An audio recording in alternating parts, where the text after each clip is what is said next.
Attica wasn't just a prison, it was a pressure cooker.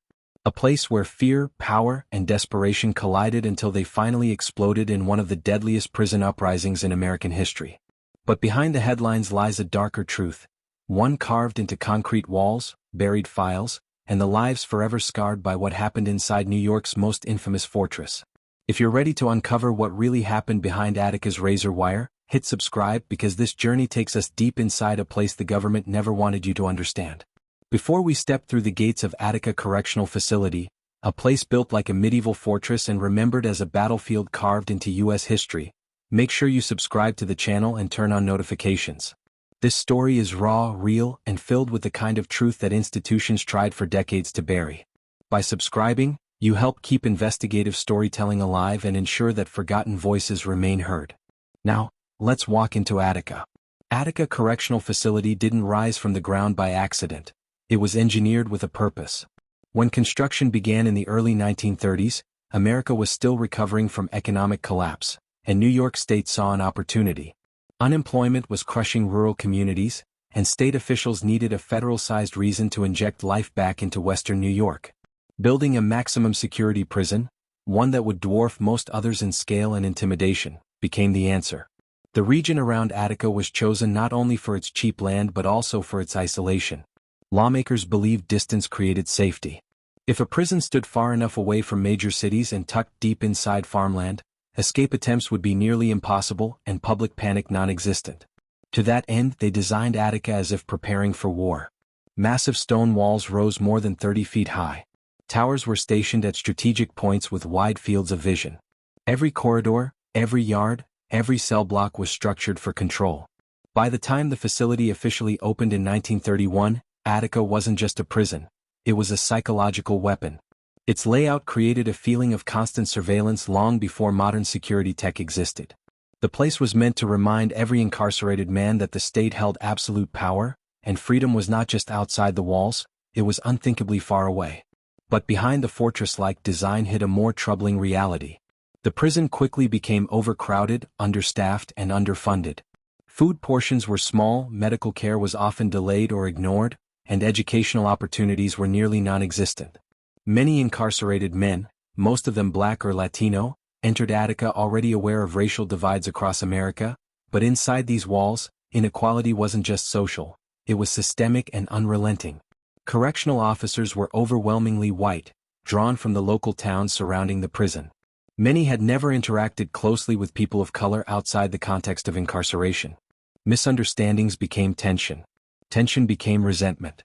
And resentment became a silent fuse snaking through the facility, waiting for the spark that would eventually ignite it.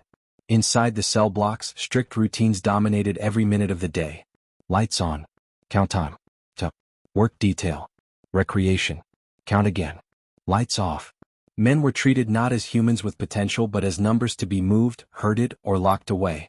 And though violence wasn't always visible, it simmered beneath the surface, between prisoners, between guards, and between the system and the people trapped inside it.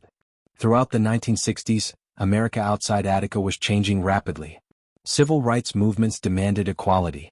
Anti-war protests challenged government authority. Voices calling for prison reform grew louder. But Attica remained frozen in an older era. Requests for basic improvements, like soap, better medical treatment, or fair discipline hearings, were ignored. Officers enforced rules with intimidation. Administrators refused transparency. And no one in power seemed interested in listening. Rumors spread inside the prison about conditions elsewhere, places where incarcerated men had more access to education, where work programs promised skills instead of punishment. Attica heard none of that progress. It offered a single, steady message: compliance or consequences. By the end of the decade, the facility was holding far more men than it was designed for. Cells meant for one person held two. Showers were rationed to a few per week. The law library was outdated and nearly impossible to access. And grievances, formal complaints about mistreatment, disappeared into administrative black holes. The tension wasn't just emotional or cultural. It was structural. Every flaw built into Attica's design, every inch of concrete, every locked door, every guard tower, magnified the imbalance between those living inside and those controlling them. The fortress hadn't just been built to keep men in, it had been built to keep change out. By 1970, the atmosphere became electric. Conversations whispered through cell blocks. Men began organizing mentally, even if they didn't yet have a plan. They weren't planning violence. They were begging to be heard. They wanted medical care, fair treatment, human dignity. But in a place like Attica, even peaceful demands could be seen as rebellion. And rebellion, once awakened, rarely goes back to sleep. By the dawn of the 1970s, Attica Correctional Facility had become a boiling point. One where every policy, every interaction, and every ignored request added fuel to a fire that no one outside the walls seemed to realize was burning. What made Attica different wasn't just the harshness of its rules but the absolute refusal by its administration to acknowledge the humanity of the men imprisoned inside. And as the world outside entered a decade of political upheaval and social awakening, the men trapped behind Attica's concrete battlements grew increasingly aware of how far behind the times this institution truly was. Attica was nearly 40% over capacity. Inmates lived in cells so cramped that two grown men could barely move without brushing against each other. In summer, temperatures soared until the air felt thick enough to choke on. In winter, cold drafts sliced through the gaps in the aging stone blocks. But the physical discomfort wasn't the true source of unrest. What hurt the most was the systematic stripping of dignity. Educational programs were scarce, rehabilitative efforts non-existent, and even simple gestures of self-improvement, like access to newspapers or better library materials, were routinely denied. The racial imbalance inside the facility sharpened tensions daily. Nearly 70% of Attica's incarcerated population was Black or Latino, while more than 95% of its officers were white, many from surrounding small towns where generational attitudes about race had changed far slower than the rest of America. Miscommunication was constant, but outright hostility was never far behind. Prisoners believed they were being targeted unfairly in disciplinary hearings, losing good time for reasons that felt arbitrary or personal. Officers believed the inmates were growing bold, too outspoken, too difficult to control. Each side saw the other as a rising threat.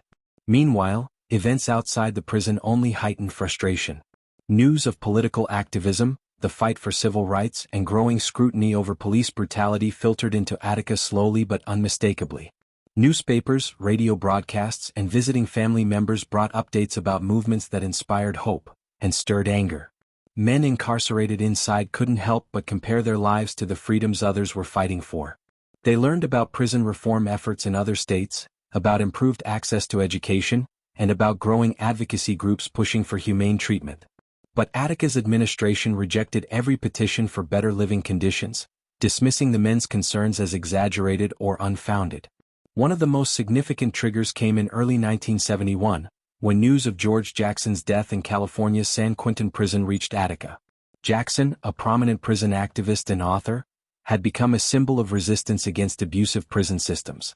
His killing shocked inmates across the country, and inside Attica, it sent shockwaves. The facility felt the tremor immediately. Conversations once whispered now carried a sharper tone. Men gathered in yards and cell blocks, sharing grievances openly. The collective sentiment was changing. Silence was no longer an option. Tensions escalated further when basic privileges became inconsistent. Showers were reduced. Recreation time was shortened without explanation. Mail was censored more aggressively. Even visits, from the few family members able to make the long trip to such an isolated facility, were delayed or denied with little justification. Many incarcerated men believed these restrictions were intentional, a way to remind them who controlled their every moment. The administration, instead of addressing growing unrest, tightened its grip. Officers increased searches, conducted sudden lockdowns, and enforced rules with a noticeably harsher hand. This didn't bring calm, it fed resentment. And the warden at the time, Vincent Mancusi, was seen by many inmates as detached, uninterested, and unwilling to address their concerns. He insisted that the facility was safe and orderly. But the men living inside it knew otherwise. In the spring of 1971, a group of inmates attempted to formalize their complaints. They submitted petitions outlining simple requests: improved medical care, access to legal materials, an end to excessive force, and opportunities to better themselves. These were not unreasonable demands. They echoed national conversations about prison reform. But Attica's leadership dismissed the petitions, claiming the prison was being run properly. This denial was more than a bureaucratic decision, it was a breaking point. Rumors of an impending confrontation drifted through cell blocks like smoke. Some believed negotiation was still possible. Others felt the administration would never listen unless forced to. And while no single inmate could predict the exact moment the uprising would begin, many sensed it was inevitable. Still, even as the atmosphere thickened with tension, there was no unified plot, no coordinated conspiracy. What existed instead was pressure, immense, unrelenting pressure. And like any sealed environment that's pushed too far, Attica was beginning to crack. Every man inside felt it. And soon the world outside would feel it too. By the late summer of 1971, the tension inside Attica felt almost physical, like the air itself had grown heavy. Every corner of the prison hummed with agitation. Inmates knew something was coming even if they didn't know when or how. The administration sensed it too, but instead of easing pressure they doubled down on control. This was the kind of standoff no one planned, but everyone could feel tightening around them. Then came September 8th, the day many inmates later described as the final shove toward an explosion months in the making. What set it off was not a grand political act or a calculated strike. It was something small, ordinary, almost mundane. A single altercation. That morning, a young inmate named William Ortiz got into a confrontation with officers. Witnesses claimed the officers were overly aggressive. The administration insisted Ortiz had resisted orders. What mattered more than the details was the fallout. Ortiz was swiftly removed and taken to solitary confinement. Word spread quickly through the blocks and the story grew with every cell it passed. Some said Ortiz had been beaten. Others claimed he had been hospitalized. Truth moved slowly in Attica. Rumor moved like lightning. Inmates panicked, not just about Ortiz but about what they believed would happen next. Many feared the administration would retaliate broadly, cracking down on cell blocks to reassert dominance. And in Attica, retaliation was rarely subtle. The next day, officers attempted to conduct routine inspections in cell block A, including searches that inmates believed were meant to intimidate. These searches weren't unusual, but their timing just hours after Ortiz's removal made them feel like an act of provocation. A few inmates protested verbally. Officers ordered everyone against the walls. The block tensed. A misinterpreted gesture, a raised voice, a step too close, any of it could have triggered violence. But the moment that truly mattered happened the following morning, September 9th, around 8:30 a.m. It began in D Block, Attica's largest and most volatile housing area. As inmates headed down a corridor for scheduled recreation, a gate malfunctioned, or was mishandled depending on whose testimony you believe, creating a brief bottleneck. Officers moved quickly, shouting orders. The crowd pressed inward. Someone stumbled. Someone else pushed back. A baton swung. A fist flew. And instantly chaos detonated. It wasn't organized, it wasn't premeditated. It was a chain reaction, a spark landing on a mountain of dry fuel. Inmates surged forward, overwhelming the few officers in the hallway. Shouts filled the air, echoed by the metallic roar of bodies slamming into gates and the thunder of boots on concrete. Someone grabbed keys from a fallen officer. Officers fled deeper into the block or scrambled to escape through emergency exits. And just like that, the prison's most feared scenario became real. Attica had fallen out of the state's control. Within minutes, inmates fanned out across D Block, unlocking cells and freeing hundreds of men. Some rampaged. Many simply ran, terrified, swept up in the collective momentum. Still, compared to uprisings in other prisons, the violence against officers was surprisingly limited. The majority of inmates focused not on revenge but on holding ground, because they understood something crucial. The administration would come back. And they would come back hard. The uprising spilled into D-Yard, the massive outdoor area where much of the next 4 days would unfold. Inmates poured through the gates, shouting both in fury and relief. Someone yelled for calm. Another called for organization. It was a moment filled with raw adrenaline, but also stark clarity. Attica's incarcerated population had just inherited control of the prison's largest yard, and with it, the responsibility to decide what happened next. Within the first hour, a remarkable shift occurred. Inmates who had long been leaders, politically, socially, or simply through respect, stepped forward to prevent spiraling violence. Men like Frank Big Black Smith, L.D. Barkley, and Elliot L.D. James began directing crowds, instructing others to gather officers who'd been captured and protect them from harm. This was a stunning move, one that contradicted the assumptions many state officials held about incarcerated men. They wanted negotiation, not slaughter. Even more astonishingly, the inmates established medical stations, security teams, and communication groups within the first hours of the uprising. Improvised stretchers were fashioned from blankets. Wounded inmates and officers alike received treatment. They brought order to disorder, Not perfectly but intentionally. Above the yard, guards retreated to secured towers, rifles trained on the masses below. The state police and National Guard were alerted. Helicopters began circling the sky. The outside world still didn't know what was unfolding, but inside Attica, reality had changed permanently. No one imagined the uprising would last 4 days. No one foresaw the deaths, the negotiations, or the political storm waiting just beyond the horizon. At that moment, all anyone understood was this. The fortress built to control men had lost control entirely. And now, the world was about to be forced to look at Attica, truly look at it, for the first time. When the dust of the initial clash settled across the yard, a sight emerged that no one inside Attica, not the inmates, not the guards, not the administration, had ever imagined possible. Hundreds of incarcerated men stood in the open air, unshackled, unguarded, and suddenly in control of the most strategically important zone inside the prison. What had begun as a chaotic surge had transformed into something far more structured, a collective moment of clarity. The men inside Attica understood instantly that what happened next would define not only their fate, but possibly the future of prison reform across the United States. The first priority was survival. Voices that carried weight inside the facility, men known for their leadership, intelligence, or calm under pressure, stepped forward to impose a fragile order.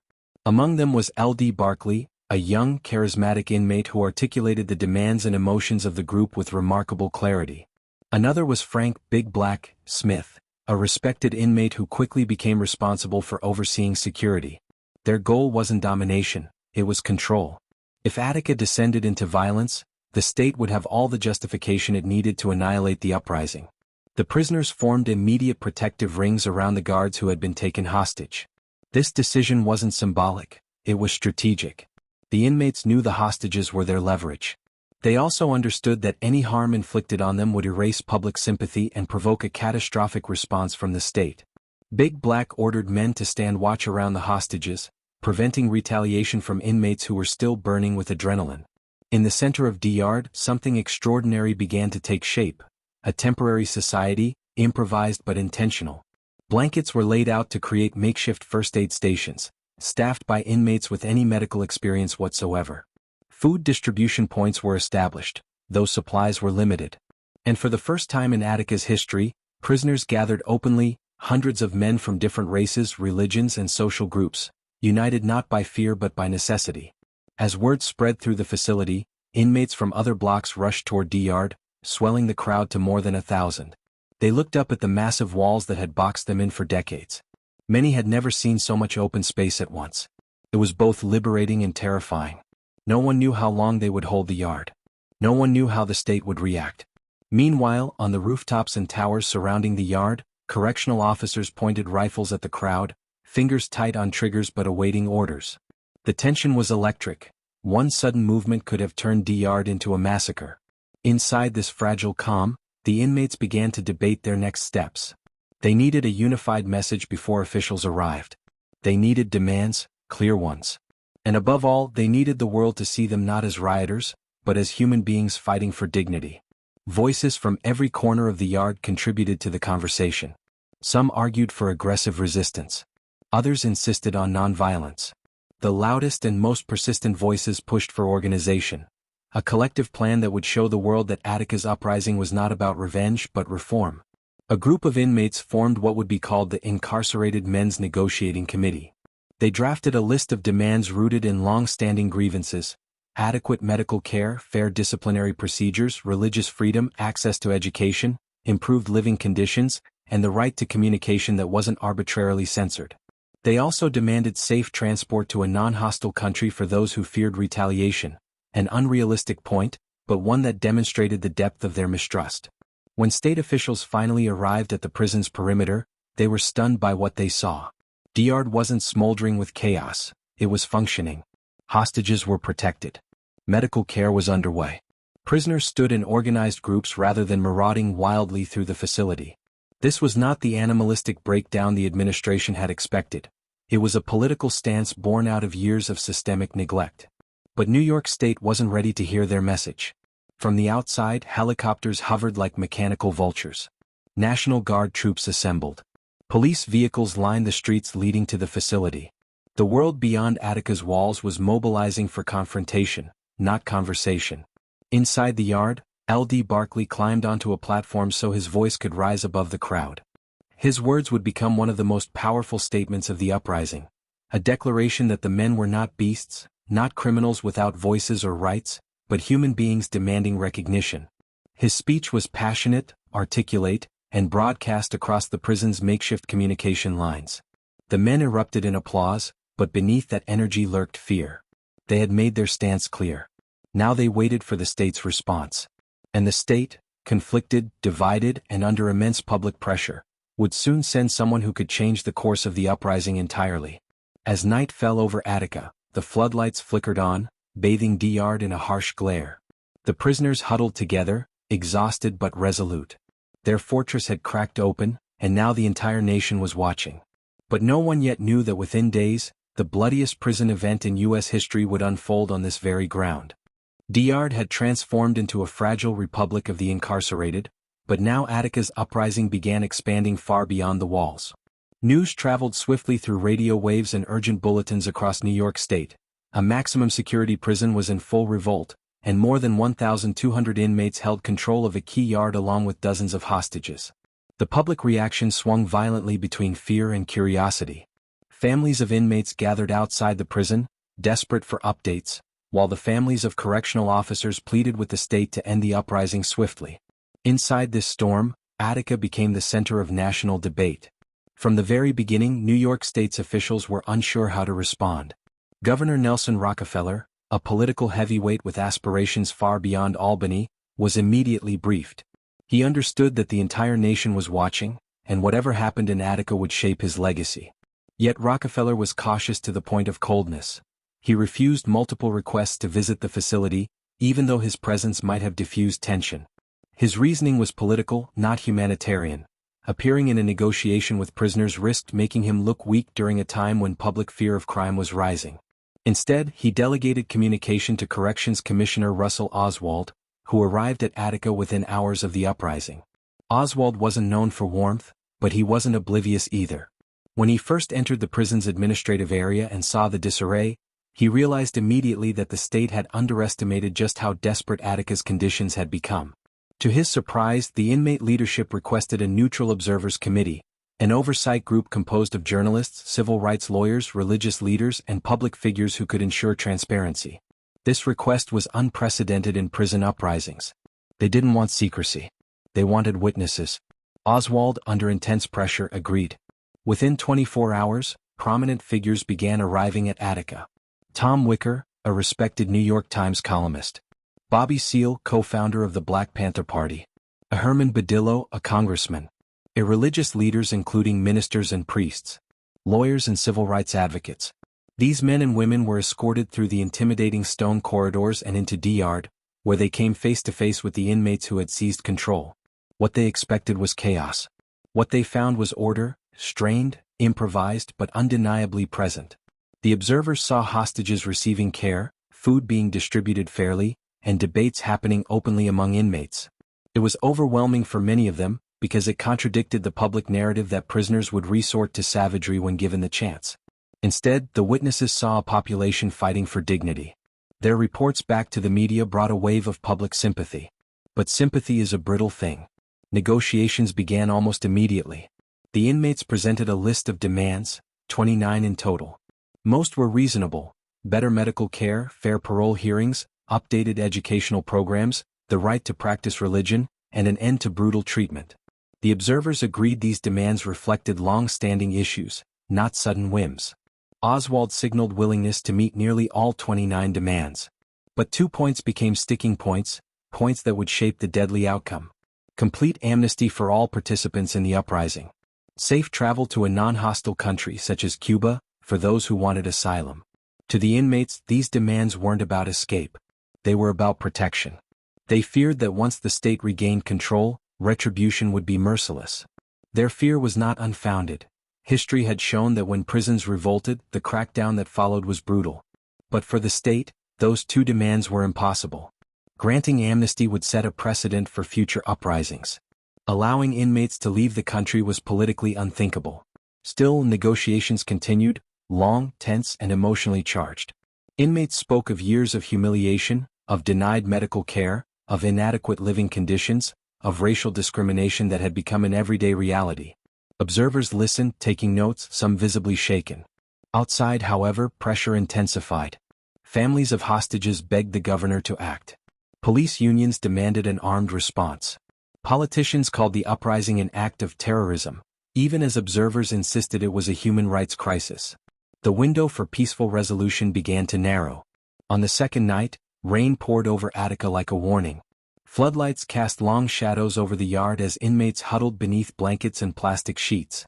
Observers pleaded for more time. Oswald expressed hope, but every hour brought new pressure from Albany. And Governor Rockefeller, sitting miles away with political advisors, grew less patient with each passing minute. The prison was a powder keg. The state wanted control back. The inmates wanted safety and dignity. And the observers saw disaster approaching, even though they couldn't yet see the scale. But one thing was certain: the longer negotiations dragged on, the more dangerous the situation became. Attica wasn't just the story of a rebellion anymore. It was now a battle between two visions, one of reform and humanity, the other of force and authority. And the final decision would soon fall into the hands of a governor who had no intention of walking through Attica's gates. Attica's walls were built to contain men, to silence them, to bury their stories beneath stone and steel. But the uprising that broke out in 1971, and the truth that spilled from D-Yard into the eyes of the world, proved that some stories refused to stay locked away. Attica became more than a prison. It became a symbol, a warning, a reminder of what happens when a system ignores suffering for too long. The legacy of Attica isn't settled. Investigations continued for decades. Families demanded answers. Survivors carried trauma that never faded. The names of L.D. Barkley, Big Black, and the hostages who lost their lives remain etched into history, complex, painful, unforgettable. And the questions raised by Attica still echo in debates about justice, reform, race, and human rights today. If this deep dive into one of America's most intense chapters moved you or opened your eyes, don't let the story end here. Hit subscribe, share this video, and help keep these forgotten histories alive. The more we understand the past, the better we can break the cycles that still haunt our present. Thank you for watching. And remember, the walls may stand, but the truth always finds a way out.